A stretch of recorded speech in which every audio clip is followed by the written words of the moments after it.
Animpiade Animation for All. Halo Sobat Animasi, jumpa lagi di Animpiade channel animasi Indonesia. Masih bersama saya Ali Isa dan kita masih ngobrolin tentang animasi bersama Pak Yudo. Ya, langsung aja melanjutkan yang kemarin ya. Kemarin kita sudah belajar bahwa ternyata untuk jadi animator tidak cukup hanya bisa menggambar, tetapi kita juga harus bisa meniru dan juga bisa acting. Nah, selain itu Pak, apalagi kah yang harus saya kuasai kalau misalnya saya ingin jadi animator? Wow, oke. Kemarin pertama adalah Anda harus bisa menggambar, udah itu wajib. Harus tahu. Yang kedua bisa acting. Kemudian, nah ini yang penting adalah mempunyai imajinasi dan fantasi yang cukup tinggi. Setinggi apa itu? Setinggi-tingginya yang sampai tidak ada Berarti batasnya. semakin liar semakin bagus. Semakin liar semakin bagus, tetapi juga ada batasannya. Artinya batasannya itu adalah pada skenario, pada panduan yang ada. Karena begini, pada dasarnya seorang animator itu adalah akan membuat gambar yang tadinya berupa suatu tulisan atau suatu deskripsi untuk kemudian nanti menjadi suatu bentuk visual. Nah, bagaimana bentuk yang akan dikehendaki atau bagaimana bentuk yang tadinya hanya dalam bentuk deskripsi untuk kemudian harus dibentuk dalam bentuk dibuat dalam bentuk visual. Ini pasti harus mempunyai suatu imajinasi atau suatu fantasi yang benar-benar mengeksplor semuanya. Ya, karena dia dari tulisan ke Karena visual. dari tulisan kemudian ke bentuk visual. Atau paling tidak dari bentuk storyboard ke bentuk visual. Tetapi memang ada apa sih batasannya? Batasannya adalah pada desain karakter yang ada yang digunakan untuk visual tersebut. Nah, jadi itu. Tetapi untuk membuat suatu visualisasi itu memang diperlukan suatu imajinasi yang sangat tinggi, itu dalam arti seberapa dia bisa mengeksplor dari karakter yang ada.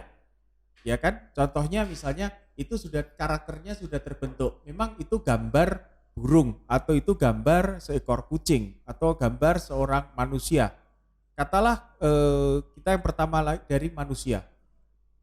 Manusia gemuk dengan manusia kurus itu cara jalannya berbeda.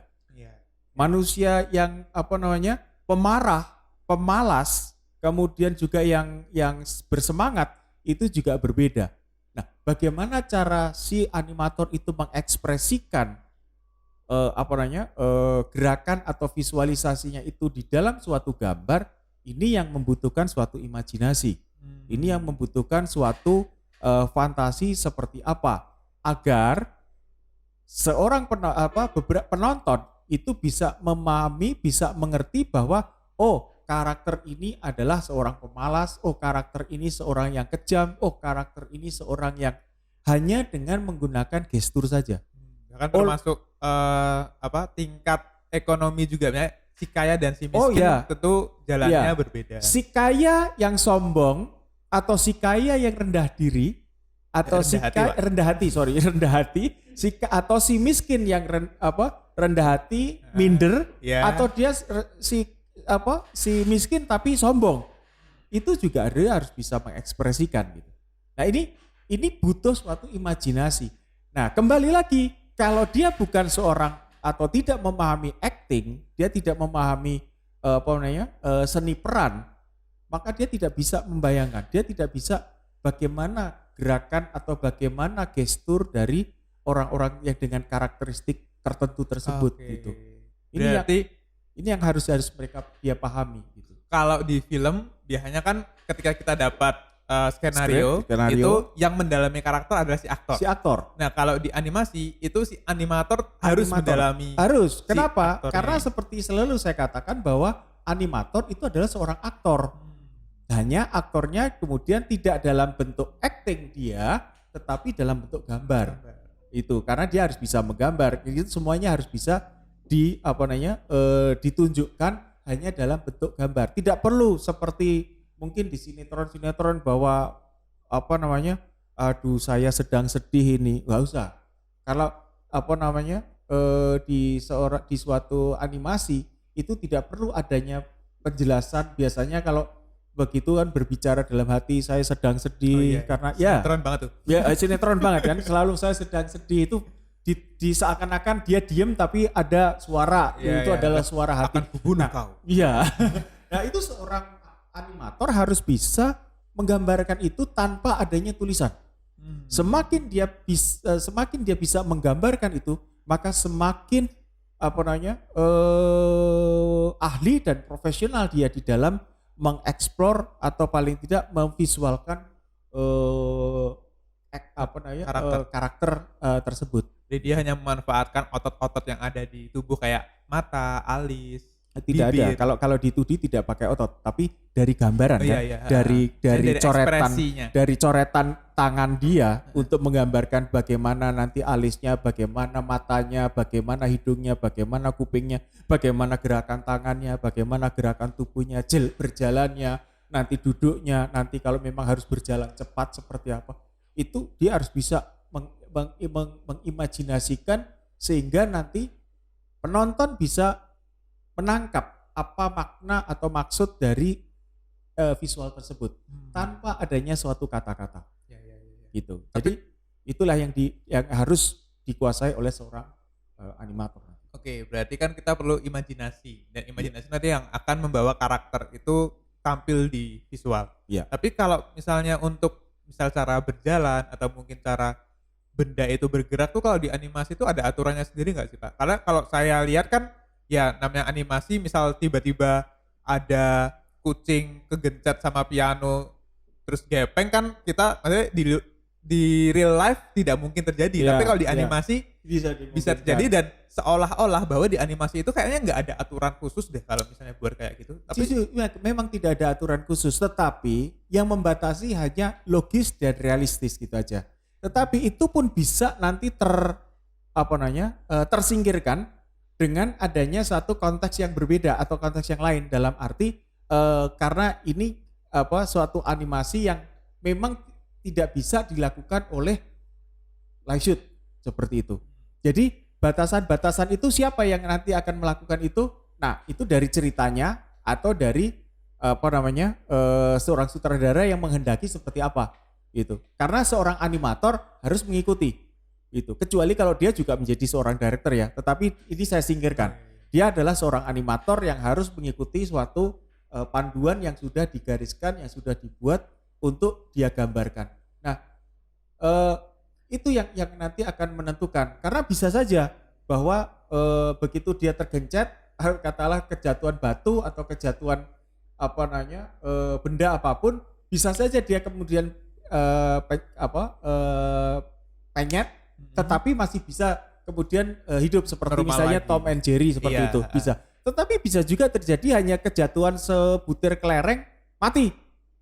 Oke. Itu tergantung dari ceritanya seperti apa gitu. Jadi, tapi itu harus bisa dieksplor oleh seorang animator gitu.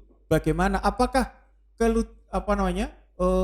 bukan kelucuannya? Apakah mau dibuat sebagai lucu atau satire atau justru serius, sesuatu yang sedih gitu. Jadi itu tergantung dari bagaimana cerita, tetapi dia harus bisa mengeksplor itu.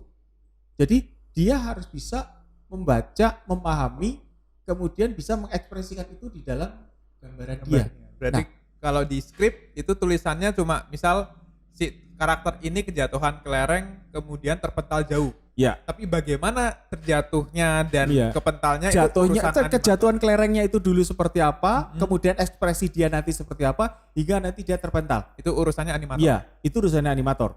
Karena di situ akan lihat seberapa dia punya waktu, karena bisa jadi begitu kena jatuh, langsung dia kelempar, atau kelempar, kemudian kelempar lagi, dan lagi. Atau mau pakai slow motion. Ya, atau mau pakai slow motion juga bisa. Jadi seperti misalnya kalau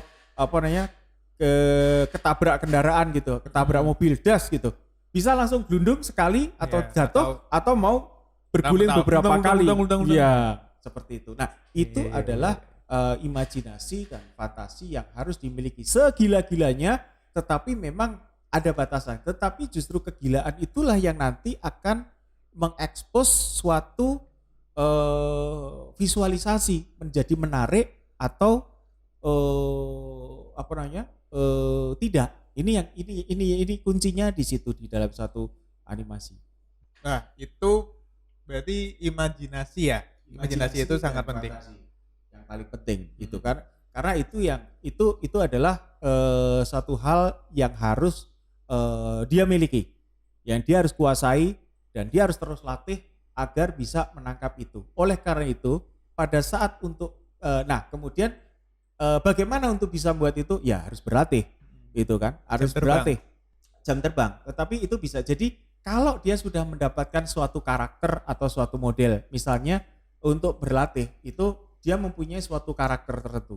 Nah biasanya kemudian dia mengeksplor itu dengan bagaimana kalau gesturnya sedih, bagaimana kalau dia senang, bagaimana kalau takut, bagaimana kalau dia marah, bagaimana kalau dia menangis, bagaimana itu harus dibuat, dieksplor dulu seperti apa ekspresi si karakter itu nanti bagaimana. Itu harus dibuat sehingga paling tidak nanti begitu dia menghadapi suatu karakter ini nanti katalah pada saat dia harus takut, dia nanti tinggal mengembangkan desain yang sudah dia buat itu untuk kemudian diterapkan di dalam animasinya itu. Berarti kalau boleh saya kaitkan dengan yang episode sebelumnya, itu seorang animator ketika dia menggambar desain dan lain sebagainya itu dia tidak boleh menambahkan dan mengurangi. Jadi sangat terbatas ketika dia menggambarkan desainnya. Ya. Tetapi ketika dia menganimasikan justru malah harus seliar mungkin untuk animasinya itu. Jadi bentuk dia tidak boleh berubah. Bentuk tidak boleh berubah baik ukuran, kemudian juga warna kemungkinan bisa terjadi, warna tidak boleh berubah. Tetapi pada saat dia mengeksplor gerakan, apakah nanti gerakan bagaimana dia menjadi hidup, bagaimana cara dia berjalan, nah itu adalah fantasi atau imajinasi dari seorang animator. Dan itu adalah ruang berkreasi bagi animator di gerakannya, bukan di desain, karena desain sudah fix. Desain tidak boleh berubah, tidak boleh berubah warna, berubah ukuran, itu sudah fix. Sehingga itu yang menjadi panduan tetap. Tetapi ekspresi kebebasan dia adalah nanti pada saat mengeksplor gerakan maupun gestur dari karakter itu. Oke. Jadi bisa simpulkan buat teman-teman yang bisa gambar tapi tidak mau meniru dan punya ego sendiri untuk saya kan mau gambarnya ini, mending gak usah jadi animator. Betul Pak? Iya. Nah, tapi kalau kalian suka untuk menggerakkan dan mau beradaptasi dengan aturan-aturan yang ada di studio, jadi lebih ke menggerakkan daripada meng-create desain atau karakter. Nah, mungkin jalan Anda ada di animasi. Oke, ini seru sekali, semakin episode kesini semakin seru karena ternyata jadi animator nggak gampang. Siapa yang bilang gampang? Nggak ada. Mungkin kecuali itu akan menjadi gampang kalau Anda melakukannya dengan senang, dengan passion, dan ini menjadi hobi Anda. Maka itu menjadi menjadi sesuatu hal yang meringankan. Betul. Itu. Jadi itu yang, tapi ingat bahwa hobi karena itu nanti dijadikan sebagai nanti profesi Anda, karier Anda, maka itu nanti harus Anda asah terus, harus Anda latih terus, harus Anda kuasai terus. Karena itu yang paling penting.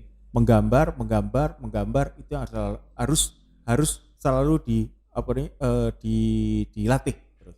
Betul. Saya sepakat sekali karena apapun sebenarnya sesulit apapun kalau misalnya kita sudah senang itu akan menjadi ringan. Jadi kayaknya animasi kayaknya susah banget ya.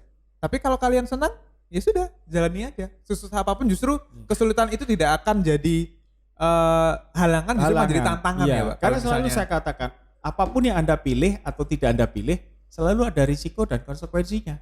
Jadi menjadi seorang animator, ada konsekuensi yang harus dilakukan. Nah, salah satu yang sudah tadi saya sebutkan itu tadi, dan masih banyak lagi.